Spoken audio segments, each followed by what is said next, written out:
How are you? I am so good. How are you? I'm splendid. You can see like my no makeup here I because I know, work good from girl. home. And Ah, you can see like we also wear glasses together. I know. This is our new look, isn't it? Yeah, that's true. It's a work from home look. Okay, before we Absolutely. start, and while waiting for other people to joining us tonight, should we introduce ourselves a little bit? Go ahead. You start. Yeah, so hello everyone. We are live from Instagram of Euromedicom today. My name is Dr. Rungsima. I work based on Thailand, Bangkok, and now might see like I'm still in T-shirt and we are under the lockdown. So which means I had no work to do. I'll work all from home. So I don't think makeup matter. But one thing for today, if you don't wear makeup and you need to go live, you have to make sure that your face has no hyperpigmentation on it. And now we have a guest, Dr. Chytra ANAND. Would you mind introducing yourself here? Sure, Rungsima. Hi, everyone. I'm Dr. Chytra ANAND. I'm a cosmetic dermatologist based in Bangalore, India. And yeah, so I work with a lot of skin color issues, and hyperpigmentation is probably one of the most commonest issues we deal with here. And I've trained in London and the US, so I'm used to working with different skin types. And even though it's work from home, I was like, oh, we're gonna go live. So I've got to get some lipstick in there. And nothing like red lipstick to feel good. Oh yeah, you make me look so sick now. It's No, not you like look gorgeous. You look gorgeous. You look yeah, so good. but as we mentioned, so now we are under the state of lockdown. Would you mind telling me about the situation of pandemic in India? So in India, we're now just hit 20,000 cases in COVID across the country, but we've been in lockdown since March 23rd, effectively. So March Wow, so it's the 23rd, same. So mine is like yeah. March 22nd. Yeah. Yeah, 22nd was when it was announced. Yeah. So it's 4 weeks now of lockdown, and we have till May 3rd.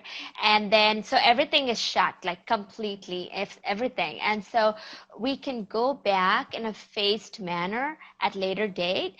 They're saying maybe May 3rd, but it depends because people are saying we could hit the peak either in the first week of May or towards the end of May. One doesn't know. And, I think till they find a cure or a vaccine, everybody is in a tumultuous situation. How many cases do you have in your country right now?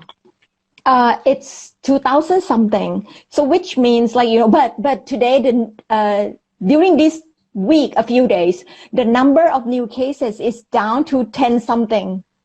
Oh, So that's which means great. hopefully I want to get back to work. But of course, we learn from Singapore and all other country that has been locked down, and the number is rising as soon as they reopen.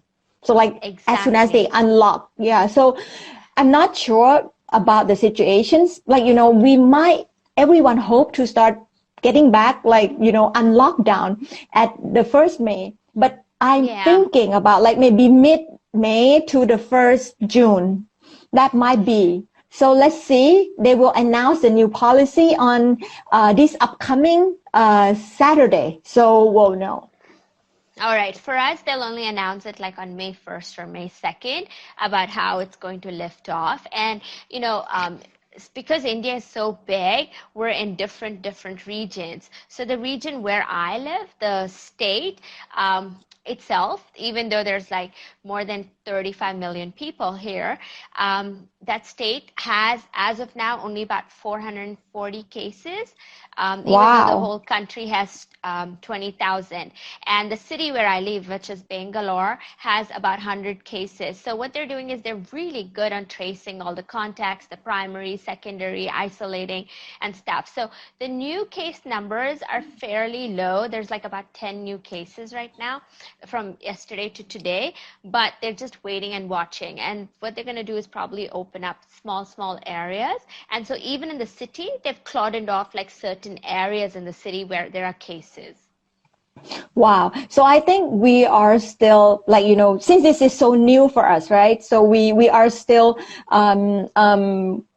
looking what is the best strategy, and I think different country may need different strategy as well. I think so too. I definitely think so. And, you know, or even if they find a medicine which you can take and say you're not going to get the serious COVID, people will be fine. It's just that it's the seriousness of the ARDS that scares everybody today. Yeah, that's so true. How about your practice? So do you all shut down all your practice? We're all shut down because we mainly do aesthetic dermatology, right? We don't do much clinical work at all anymore. Yeah, same. So yeah, and they're not essential services per se, so we're shut down.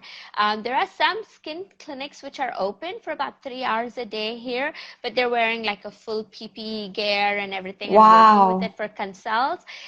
It's a bit scary, but you know, the only thing though, Rungsima, we've all been in quarantine for 4 weeks. So if patients, we see them now, I personally think it's the safest period because no one's exposed to anybody and they can't go meet anybody, as opposed to that's so true.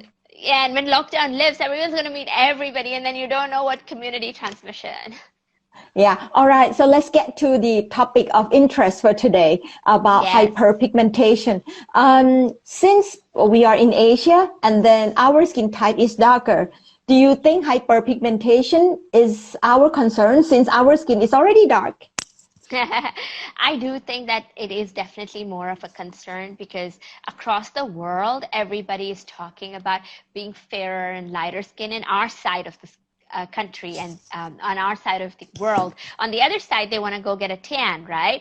But on this side, it's all about lightening and fairness and getting more bleached look, especially in the Orient. But in India, it's more about pigmentation and detanning because a lot of Indians, men and women, get sun damage over years because of lack of good skin care, lack of protection, and they will eventually get hyperpigmentation. Like 90% of Indians will get hyperpigmentation at some point or the other.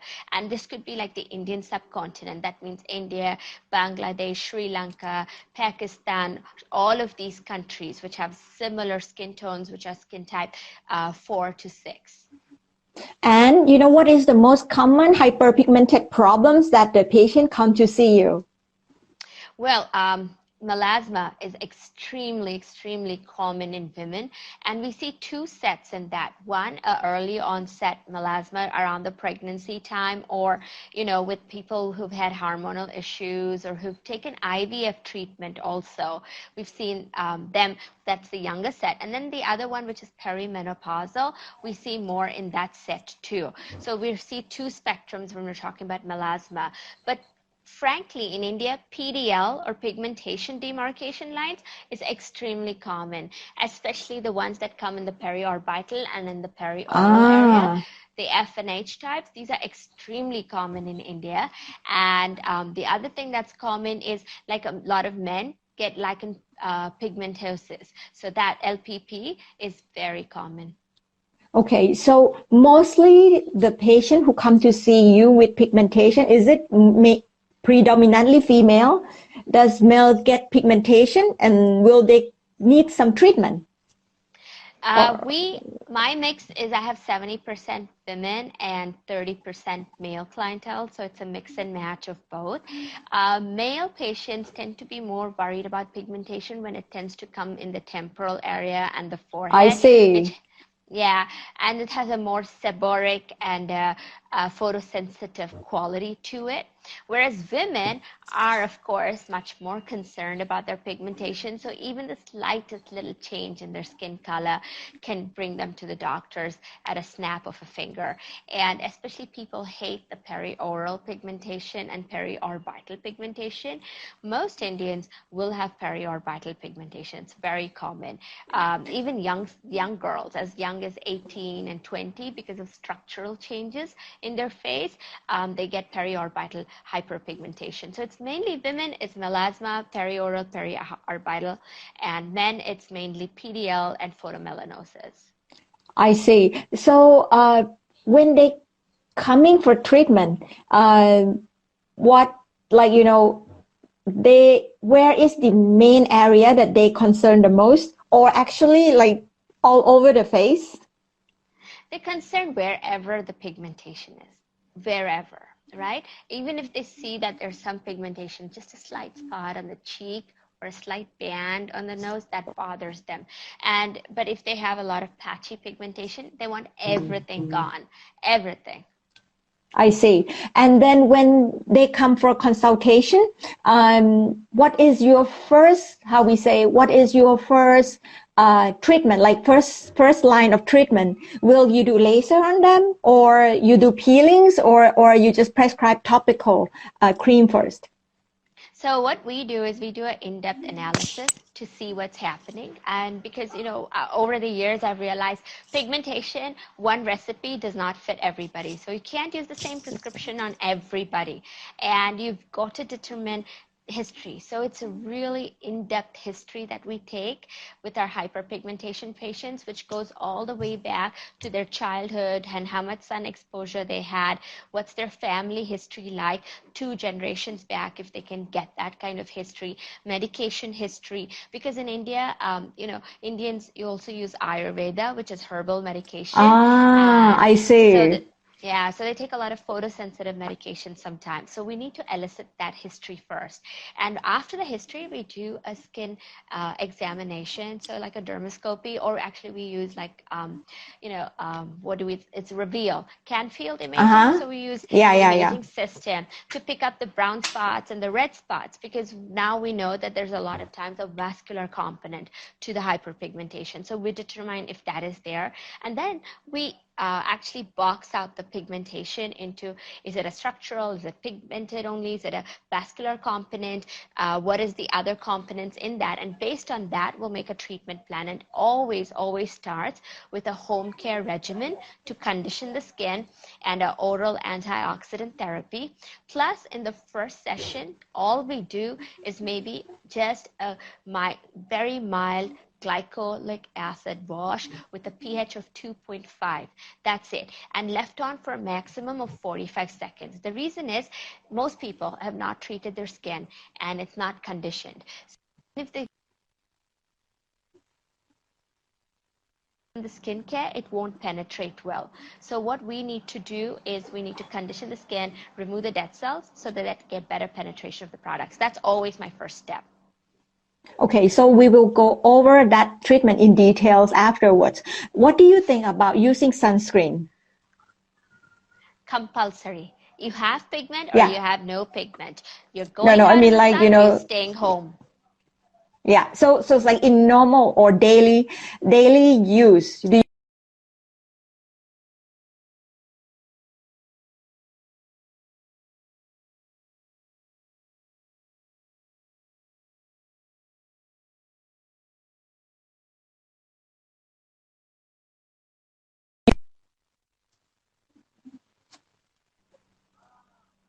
Hey, I think I lost you. Sorry.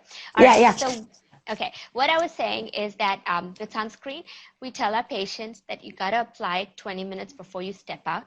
And then you've got to reapply it again, because technically it only lasts about 3 to 4 hours. That's it. So we ask them to reapply at least twice a day. Ideally, we want them to reapply every 3 hours, but it's not practically possible. So we ask them to just do it at least 2 times a day, at breakfast and at lunchtime, to touch up the sunscreen. And that's compulsory. And on a daily basis, I tell them an SPF of 30 is more than enough.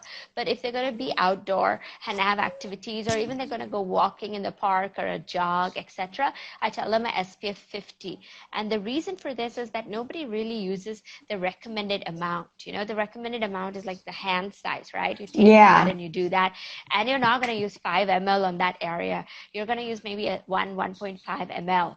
So I tell them a higher SPF of 50 is what's critical to use. If I work at home and I work in front of computer for the whole day, do I need to put sunscreen on? That might be the most common question from the patients. It's true, because you know why? It's radiation. It's not about the sun. It's the radiation exposure that we're talking about, right? The brightness of the light. And then we're talking about computer that also has light again on us. Television screen has light. And if someone's cooking, like we have some patients who are celebrity chefs, and they're cooking in front of the flame, and their pigmentation exacerbates too. So sunscreen is critical wherever there's heat. Yeah. So, what do you think? Like, what is the good amount of sunscreen that they need to put on? Is there any, like, do we need to put like super thick, or can we just like, okay, because since sunscreen mostly it's greasy and not look pleasing when you just put it on Yeah. face, especially when you are at home and no makeup. That is true. But the thing is, you've got to apply at least 1.5 to 2 ml on a face of this size. So I tell everybody like this. So you take your finger and then you put it from the tip till the edge of the line, and that's how much you need for the face minimum. And I tell them what you can do is do it in two tricks. Like you put a little bit dotted all over, Uh-huh. blend it in, give it about few minutes, 10-15 minutes, and then put a second layer. Then it's not going to feel heavy and greasy. And today we've got great sunscreens which have hardly any feel, especially the new ones with the silicone polymers. You hardly feel them on your face. Yeah. So there is a question about using antioxidant. Like, Mm. what do you think about using antioxidant as a I combination? I think it's very important, and I think it's a very understudied area right now.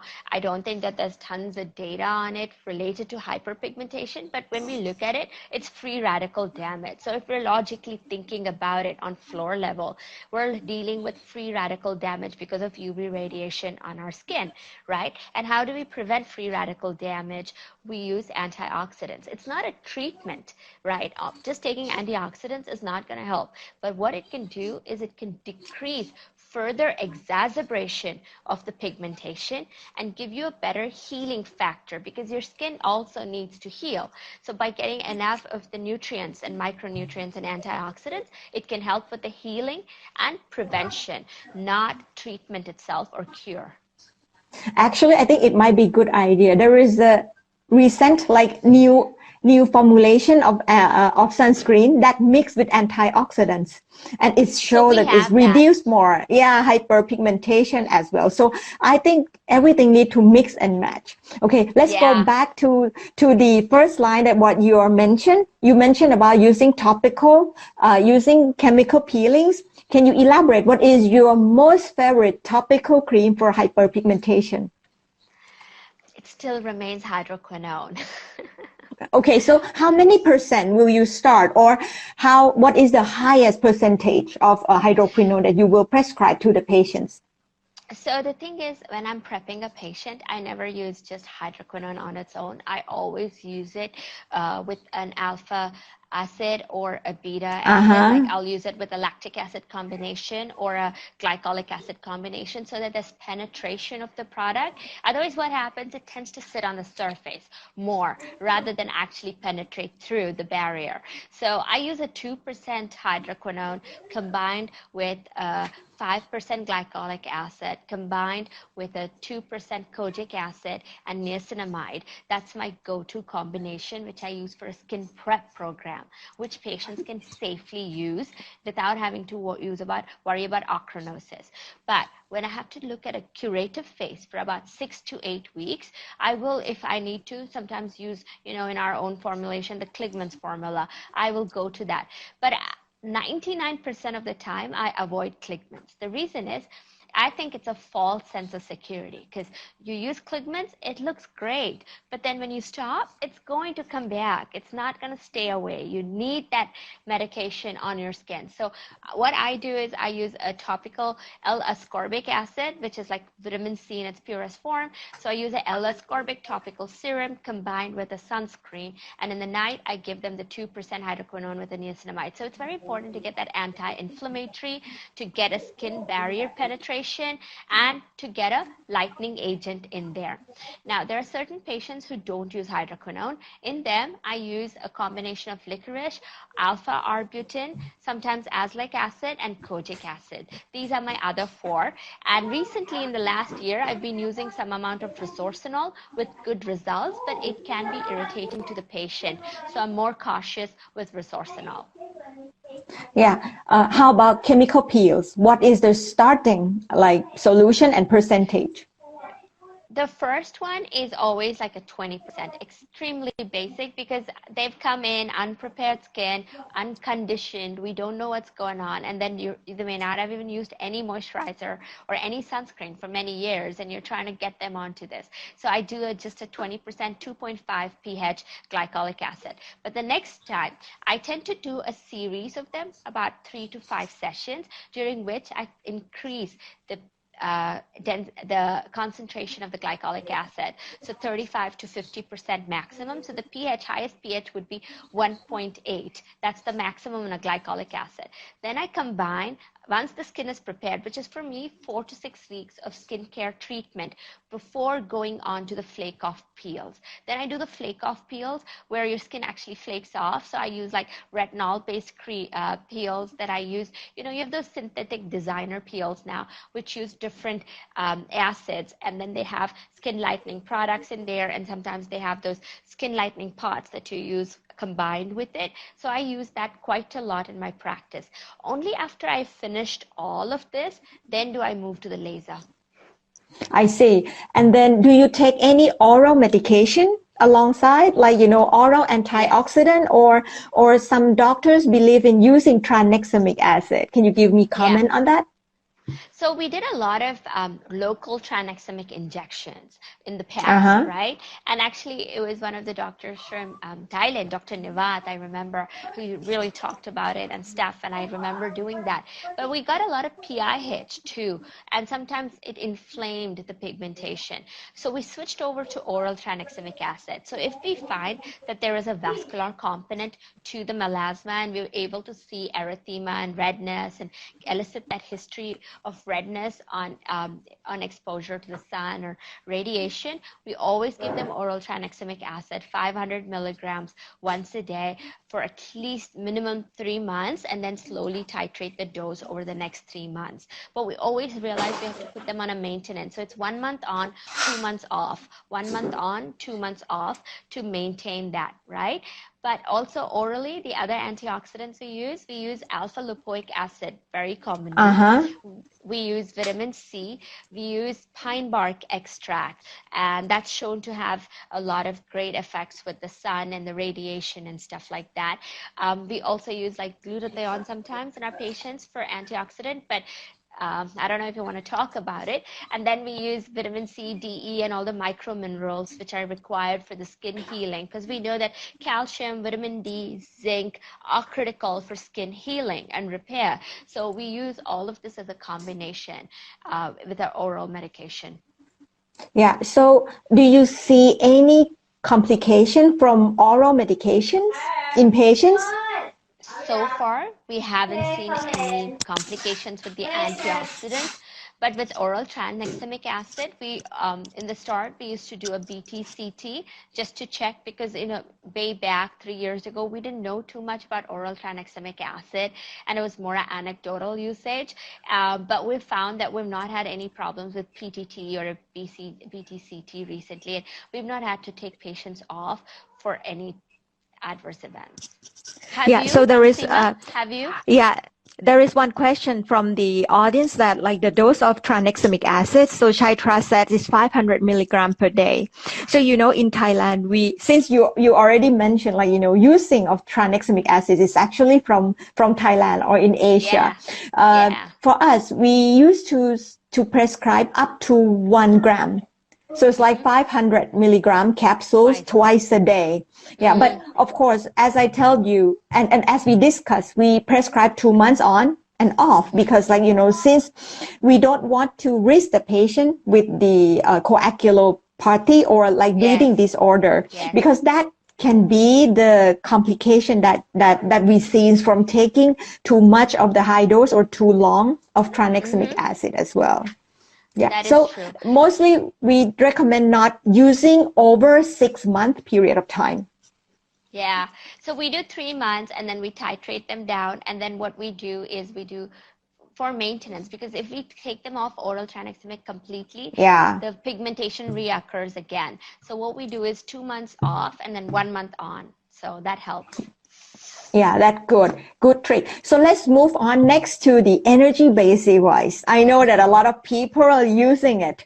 So what is the machines? I'm not mentioning only for laser. I'm mentioning all other energy-based device. Do we still have any roles on using all that tools for the patient, or it will recurrence anyway?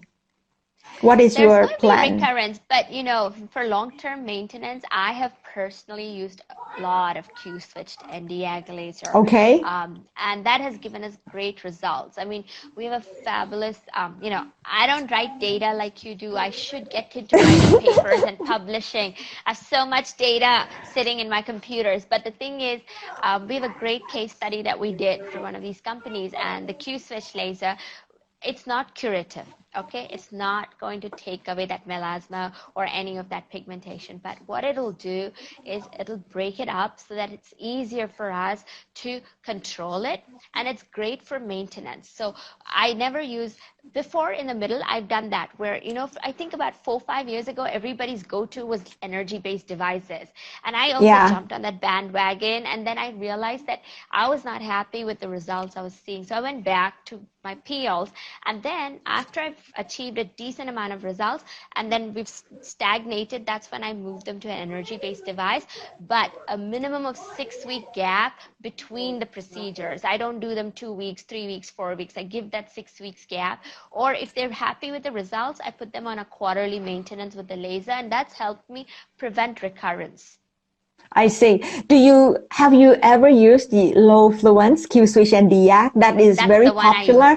Yeah, for the last 5 years, right? So you are using low fluence too often, but what we found is, and what we found is, like, especially in people with dark skin like us, they tend to have side effect of hypopigmentation because we kill too much of melanocyte, and I think it will look like more unpleasing when comparing to melasma, like, since you had a spot of hypopigmentation. Yeah, they get that punctate kind of splashy polka dotted look. So that, so what happens is, I should say I use micro low fluence. Like when people say low fluence, and in the papers you're looking at low fluence, it's about 1.2 to 2 millijoules kind of energy. So we actually use 0.6 to 0.8 millijoules in our skin type, and that's what's effective, because when we started, we also did that whole 2, 4, etc., and we also got all this punctate. Oh my god, that was so bad. At least, Rungsima, you're much lighter than us. You could manage to hide that. If I had white dots, I'd look like a polka dotted zebra. No, your skin is flawless. How about picosecond? How about picosecond laser? Pico is good too, but again, it's not curative. It's great. At least I've not had curative results. It makes it lighter. It works faster than the Q-switch does for me, but it's not curative for me. Nothing so far has been curative. What about you? You have a lot more Picos. You've worked with different types, right? Yeah. So we did a lot of study on using different type of laser published. So if any audience can still remember my last name, you just like put my name on PubMed, and I think we test most of the machine. But of course, for me, I think laser is good when you want the patient to see something at the beginning, like, to give them moral support. But of course, when you take away all that machine treatment, you will get all recurrent back, and then you really need to hand holding them when they got hyperpigmentation as a complication from laser as well.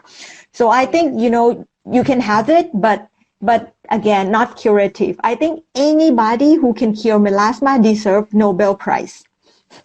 Oh, they're going to be richer than, they're going to be the richest person on earth.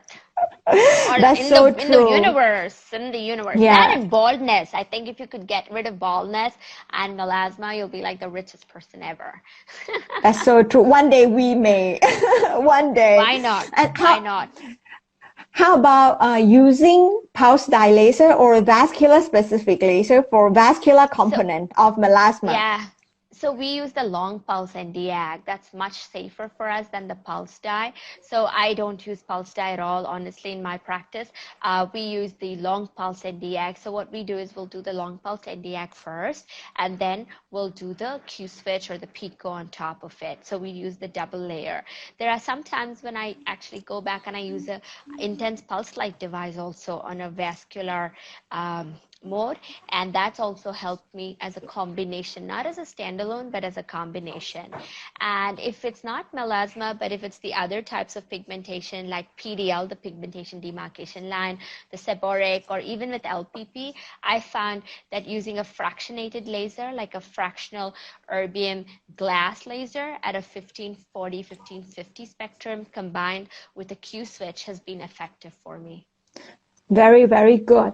How many percent of hyperpigmentation after lasers, when if you've seen it in people like in Indian skin?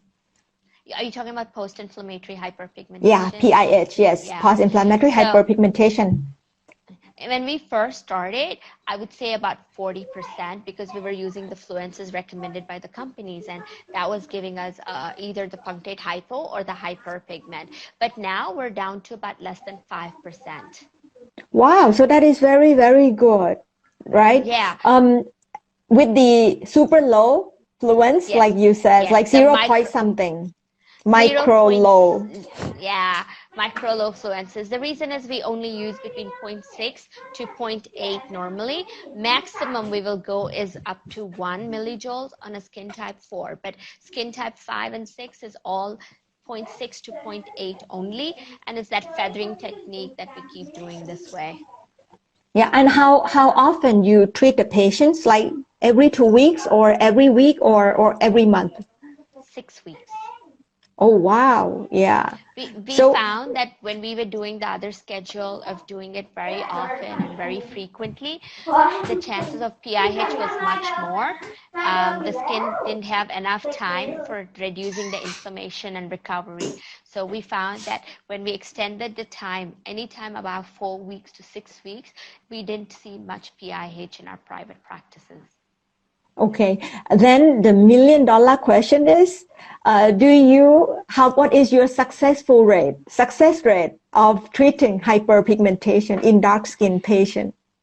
So if my patients understand that I can reduce it and make it manageable on a daily level so that the first thing a person sees on their face is not the pigmentation, then I would say I have about a 90% success rate. But if my patient asks me that I want it completely gone, then it's 0%. That is so true. This is what I love about you. You know, you are always give me the most honest answer. So I might say, like, we can't, even though with all those technology available, I can't really say that I had a patient that has 100% cure. Or like, you know, you can get it for a while, lightening, and then it's come back. I think you need lifestyle modification. You know, you need to apply sunscreen. You need to keep on using at least topical cream, and then stay away from sun, and then, like, you know, be careful about your hormones. Yeah, that is true. Yeah, your diet. And then what is the recurrent rate that you found in your patients? So, like, you know, when you are treating them for a while, and then you said, oh, okay, this is just maintenance for you. Like, you don't need any, how we say, curable treatment anymore. And then you give them maintenance, like lifestyle. How many percent that come back after, like, you know, oh, doctor, I got again pigmentation coming back? So when we put people on maintenance, we always put them on like the sunscreen, the topical skincare. They'll always have some kind of lightening agent in their skincare routine. They'll also have oral antioxidants, and we tell them once in a quarter they need to come, and then they need to have a combination of either a glycolic wash or a retinol, depending on their skin type, and maybe a laser. With this, we found that our recurrence rate can be fairly managed through the year, but around summertime, we do see a little bit of a peak, but never back to the intensity it was, and not even 50% of the intensity from before. We're able to keep it lighter than before and maintain it at that level. All right. I think we cover the whole thing about pigmentation on the skin. Now I'm moving to the trickier question for you. I know that you are unprepared, but I think, you know, you are very good and then has a lot of experience. So I want to ask you as a bonus to the participants who attend us, what about hyperpigmentation on mucosa? So like, have you treated the lips hyperpigmentation, nipples, or sometimes and the pelvic area? Yes. All right. Yeah. So is that a tricky question? Yeah, it is tricky. Very, very sneaky, Rungsima. I will get you back, Missy. But you know, yeah. So you know, the thing with that, first and foremost, people are more worried about the pigmentation on their lips and the mucosal area around the nipples more commonly than in the pubic area. But what we do is we found that using Q-switched Nd:YAG was effective for us in this area. So we do a lot of that. Nipples, we even do flaking and peeling on the nipples, but the mucosa, it's just that. And if it's really bad, we ask them to go for semi-permanent makeup on the lip and the nipple area to give a camouflage color. All right, I'll give you one more trick. So now we found that Q-switch Nd:YAG can also treat inside the mouth. Like, you know, in people who had gum hyperpigmentation on the gum, it's just only one single treatment. It's very successful. I think because we won't expose our gum to the sun that much often.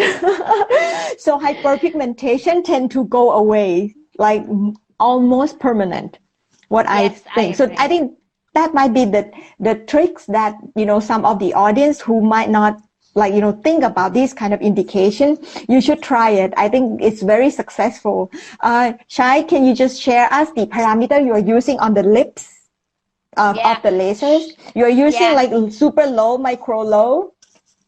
Or normal fluence? No, we use about we use 1 millijoule to 1.2 millijoule maximum on that area.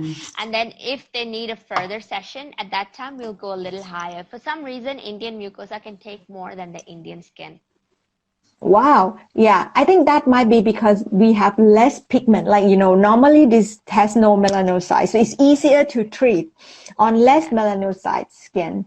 Okay, so I think we cover everything that might be in place. I would like you for the final word to give like your tip and your trick for consultation to the patients, to all our audience just before we end the sessions. Do you want me to tell you something controversial? Yeah, sure. Just do it. I know you don't like it because in Thailand it's not approved, but you know, everybody does it. It's IV glutathione injections. Oh my goodness, you are into, actually in Thailand it's banned. But of course, since this is international session, would you share with me your dose and what is your protocol? So we don't use it as a curative, but we use it because it's a super antioxidant, right? And it helps the skin and it boosts the skin and it does give you more protection against the sun. And we find that doing glutathione IV is much better than the oral glutathione. Doesn't matter what form of glutathione it is, but if it's L-reduced IV injection, it's definitely a better effect for us. So what we do is that we use, so we do two different things, right?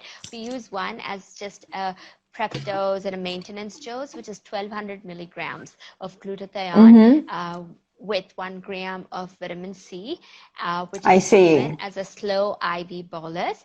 And we do that once every 3 to 4 days. All right, in the first intense session, that is for the first 4 weeks. After that, we move them into a weekly and then a fortnightly. But my newest protocol, though, which we've now changed, is we do a 2400 milligram just once a week. So it's 2400 milligram dose once a week, and we either give it with N-acetylcysteine sometimes rather than vitamin C, because vitamin C has shown in some of our patients they can get nauseous, they get stomach cramps, they get diarrhea, etc. But with N-acetylcysteine, they're able to take it much better. So we do that, but we only tell them that the initial dose is once a week for 6 weeks. After that, it's once in a fortnight, and then it becomes once a month as a maintenance dose, just to maintain their antioxidant potential in their skin and just boost their immunity. Not for skin whitening, not for skin lightening. Indians don't whiten. But you know what's funny? In the northeast of India, we have a population that's very oriental. So those patients of mine who are here, they actually get brighter with glutathione. I kid you not. They actually get much brighter looking and they look lighter, but not my Indian, like my skin kind of patients. So I think for me, for us, sometimes we don't want to look so white. But what we need for every skin color is actually the glowing. So it's like, you know, the skin, you know, it doesn't matter what your skin color is, but as soon as it looks healthy, it's glowing. Important. It's no irregularity on this, on the color wise. I think you will look fine. I agree with you. I think looking healthy and looking good, and when people look at you, they're like, wow, your skin looks great. That should be what we should aim for, not like, oh my God, you look so fair and your color is so white. That's so true. And thank you very much, Hy. It was a nice discussion, and hopefully to see you very soon again. All right. I know, and real life, Thailand's my favorite holiday destination. Yeah, can't wait to see you in person. And then now we're gonna put this in the story, and I will rerun it in my personal IG after 24 hours. All right, see you until the next discussion. Bye bye. Thank you so much, everybody. My dear. Bye. Bye bye.